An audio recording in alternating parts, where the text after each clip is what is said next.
That kind of moves on to kind of my next question of how do you recommend someone get started and progress with credit cards? So you said, get your first student card maybe, or a secured card, wait a few months. And then how do you think about going from that to, say, the Chase Trifecta or the Amex Platinum or some of the other cards? Like, how do you think of that progression?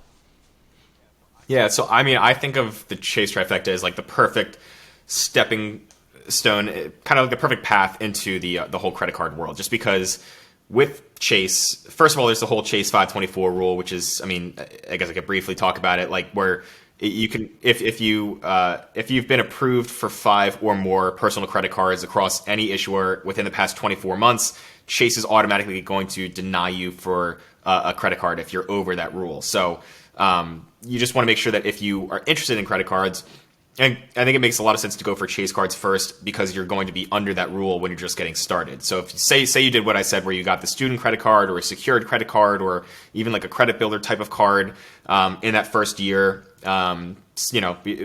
you would have that. You would learn how the credit card works, make some on-time payments. You probably start to build your credit score a little bit, build up that history of on-time payments and have good utilization. And then you could look to get into the whole world of Chase cards. So if you're still a student, you could look at the Chase Student Freedom Card. Is a good one with no annual fee. Otherwise, what I did was, so I had that Wells Fargo card for about 2 years as my only credit card, but then I opened up the Chase Freedom, which is now the Chase Freedom Flex, but that's a no annual fee card. But what that does is it gives you an option to either go down the path of travel, which is what I did, or you can go down the path of cash back. So Chase is cool because it gives you good value for the points. All their cards, the Freedom Flex, the Freedom Unlimited, Sapphire Preferred, Sapphire Reserve, they all earn Chase Ultimate Rewards points. And those points can be converted either to travel rewards for more value if you have one of those Sapphire cards, or it can be converted to cash back at a rate of 1 cent per point, which is a good flat rate for cash back, just kind of across the credit card industry. And just for reference, if you went with American Express cards that earn points, their cashback rate is 0.6 cents per point. So 60% of the value converting Amex points to cashback compared to Chase. So I think so really with Amex points, the only way it makes sense to get those and have those cards is if you're going to redeem those points for travel. Otherwise, it makes sense to just get a straight up cashback card instead. So Chase points at least gives you that option where you can then start to explore that. So I think going into the Chase Trifecta, you get the Freedom Flex and Freedom Unlimited somewhere in that year 2 range. And then you're able to start seeing, okay, this is how the Chase system works. You save up all those points because eventually you can get the Sapphire Preferred at $95 per year. A lot of people don't want to pay an annual fee, but for me, I think it's very much worth it because you're going to get a very good sign-up bonus on the Sapphire Preferred. Usually it's at least 60,000 points after $4,000 of spend in the first 3 months. So if you can hit that sign-up bonus spend, if you know you're spending and you can hit that, that's good. But then you're able to have these 3 Chase cards in the Chase Trifecta. Combined, they all cost only $95 per year, but the Sapphire Preferred has the ability to take your Chase points.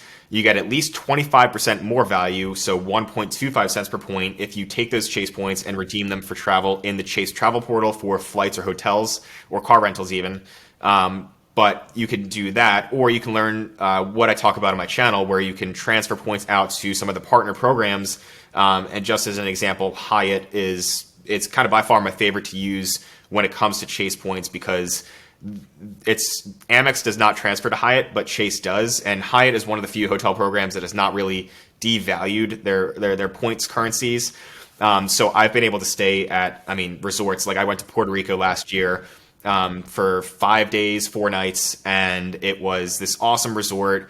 And I think the cash value of the total stay would have been like $35,000, but it only cost maybe 80,000 Chase points, which if you do the math, 80,000 Chase points, if I just cashed it out at 1 cent per point, that's $800. So I really used $800 worth of points to book a $35,000 or $3,500 hotel stay. So that's pretty good value as far as I'm concerned.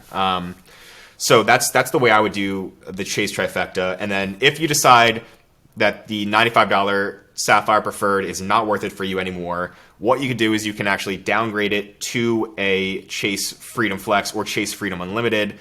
And you can actually have more than one of those cards if you do end up doing that. That's kind of a little like tip. But so basically there's zero risk if the Sapphire Preferred is not worth it for you, you're not locked into paying $95 per year. You can always downgrade it to a no annual fee card, keep the same account open, which is good for your credit score. And then you're just left with these like no annual fee cards that you can go and earn cash back on, and then go more of the cash back route. But I think the Chase Trifecta is a good starting point when you're deciding whether you want to go cash back or travel. Travel, you're going to get more value. You just have to do a little bit more work and research and learn how it works with the transfer partners. But it's worth it if you can figure it out.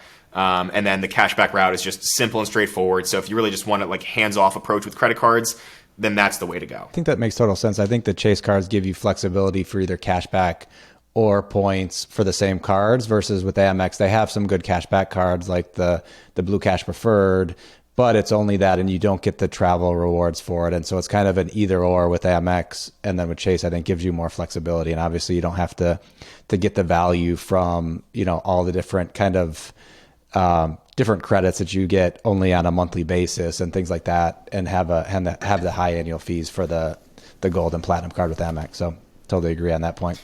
Yeah. If you want to learn more about how to travel for free using Chase Ultimate Rewards points, check out the video on Dan's channel right here. And if you want to see the full interview with Dan, check out the video below. Hope to see you in another video. Bye-bye.